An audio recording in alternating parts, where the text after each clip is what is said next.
네, 좋은 말씀 전하러 왔습니다. BB뉴스의 김동규, 이승재 아나운서입니다. 첫 번째 소식부터 전해드리겠습니다. 네, 첫 번째 소식입니다. 대중들에게 칼슘 보충에 가장 효과적인 음식으로는 우유와 멸치가 있습니다.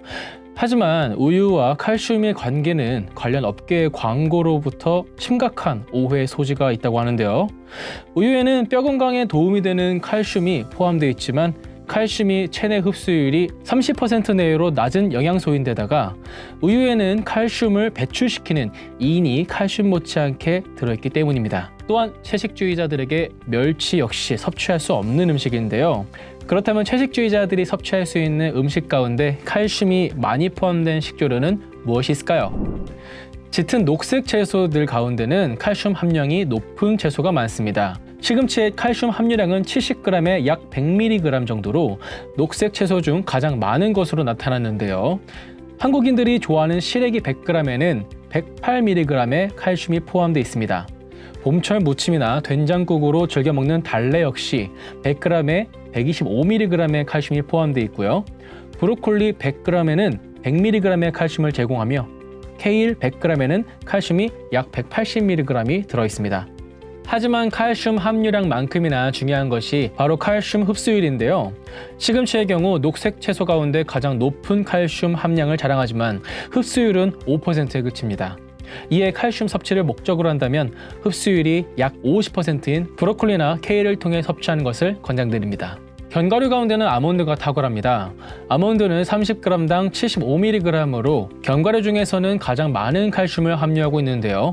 아몬드는 또한 30g당 3g의 섬유질과 건강한 지방, 그리고 단백질을 제공하며 마그네슘, 망간 및 비타민 E의 훌륭한 공급원이 됩니다. 비타민 E는 유해산소로부터 세포를 보호하고 활성화하는 데 필요한 성분으로 성장기 어린이들에게 필수인 영양소라고 합니다. 각종 씨앗으로도 칼슘을 보충할 수 있습니다. 특히 아마란스는 약 246g에 116mg의 칼슘이 들었는데 다른 곡류에 비해 탄수화물과 나트륨 함량이 적고 단백질은 쌀의 2배 이상 함유하고 있으며 필수 아미노산과 식이섬유도 풍부합니다. 밥을 지을 때 아마란스를 넣어 짓거나 죽으로 끓여 먹을 수도 있고 샐러드에 토핑이나 스무디에 넣어 쉽게 섭취할 수 있습니다. 콩에는 기본적으로 식물성 단백질, 식이섬유를 비롯해 칼슘이 고루 함유되어 있습니다. 특히 흰 강낭콩에는 한 컵당 132mg의 칼슘이 포함돼 우유의 1.45배, 새우의 2.29배가 함유되어 있는데요. 풋콩 역시 한 컵당 든 칼슘은 100mg 정도로 높은 함량을 자랑합니다.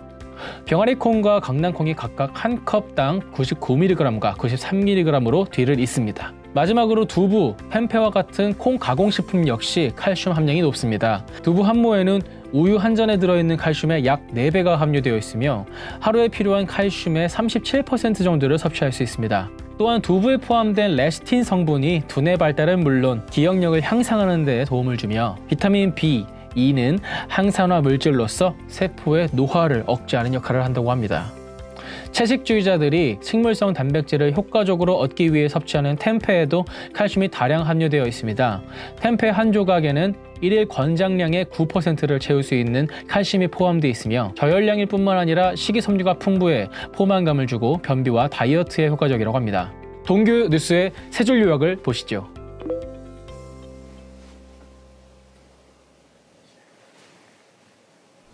네, 다음 소식입니다.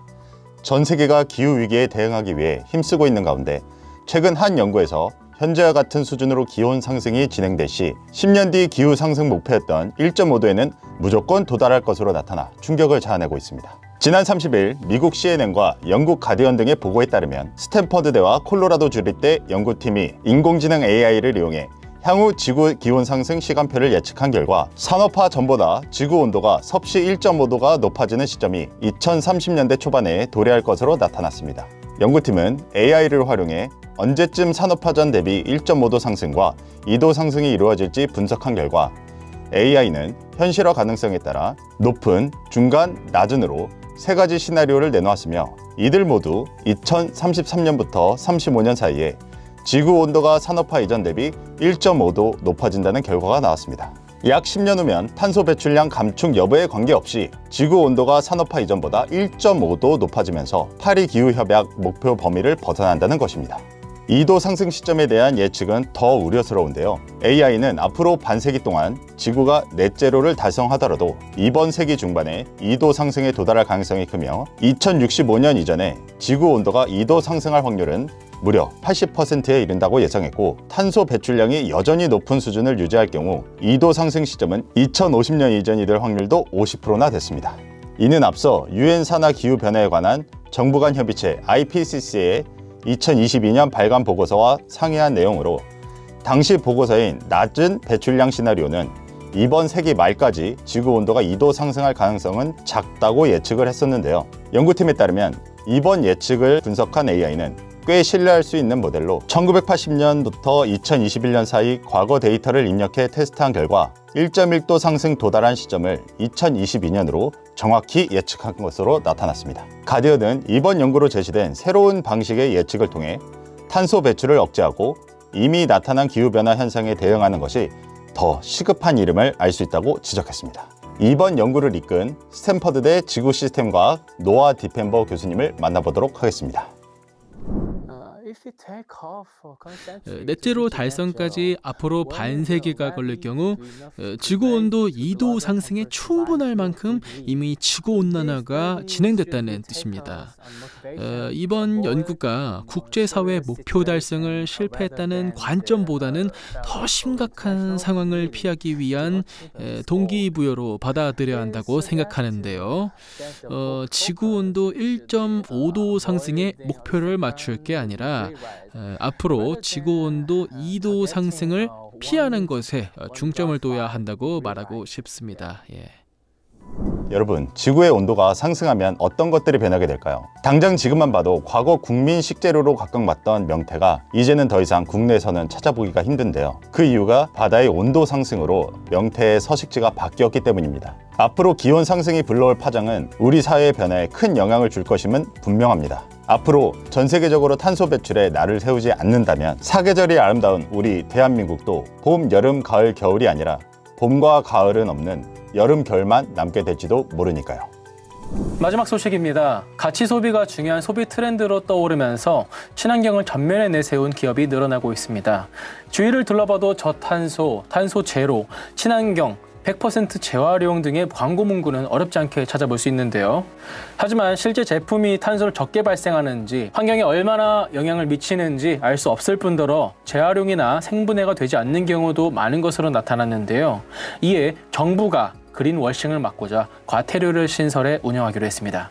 그린워싱은 녹색, 그린, 눈가림, 화이트워싱의 합성어로 기업이 소비자와 투자자 등을 속여 실제와는 달리 친환경적인 것처럼 과장하거나 홍보하는 행위를 의미하는데요. 환경부는 지난달 31일 자원순환 기후 분야 업무 계획을 발표하고 그린워싱에 대한 과태료를 신설했다고 밝혔는데요. 환경부는 환경성 표시, 광고 규정 위반 시 300만 원 이하 과태료도 부과할 수 있도록 상반기 환경기술산업법을 개정할 계획입니다. 환경기술산업법에는 제조업자, 제조 판매업자, 판매자는 제품 환경성과 관련해 소비자를 속이거나 소비자가 잘못 알게 할 우려가 있는 거짓, 과장, 기만, 부당 비교, 비방, 표시 광고를 해선 안 된다고 규정하고 있습니다.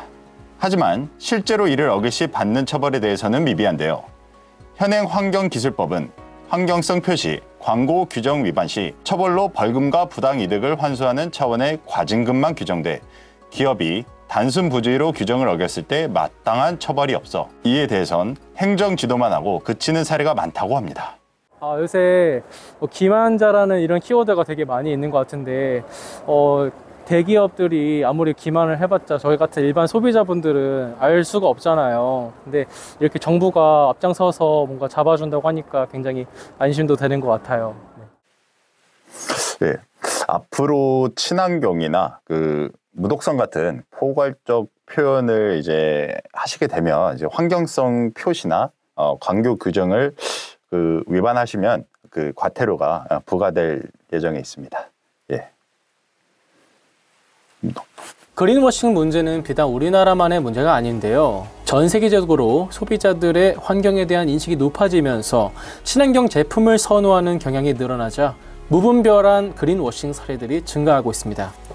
이유가 최근 공개한 바에 따르면 지난 2020년 기준으로 친환경 마케팅을 활용한 상품의 절반가량이 오해 소지가 있거나 입증되지 않은 사실이었으며 소비자보호 협력 네트워크 CPC의 조사에서는 절반이 훌쩍 넘는 57%의 제품이 소비자들에게 정확성을 판단할 만큼의 정보를 제공하지 않는 것으로 나타났습니다. 이에 이유도 지속 가능한 자연 친화적 등과 같은 광고 문구를 달기 위해서는 이를 과학적으로 입증할 만한 자료가 필요로 하는 제품 광고 그린워싱 방지 이니셔티브를 출범했으며 이를 위반할 경우 허위 광고를 통한 제품 판매를 통해 발생하는 경제적 이익의 회수, 잠재적 환경 피해에 대한 고려 등이 페널티에 포함되어야 한다고 제안했습니다. 저희가 준비한 소식은 여기까지입니다. 네. 저희는 더 앞으로 비건한 소식을 가져오도록 하겠습니다. 지금까지 BB뉴스의 김동규, 이승재 아나운서였습니다. 함께해 주신 여러분 고맙습니다.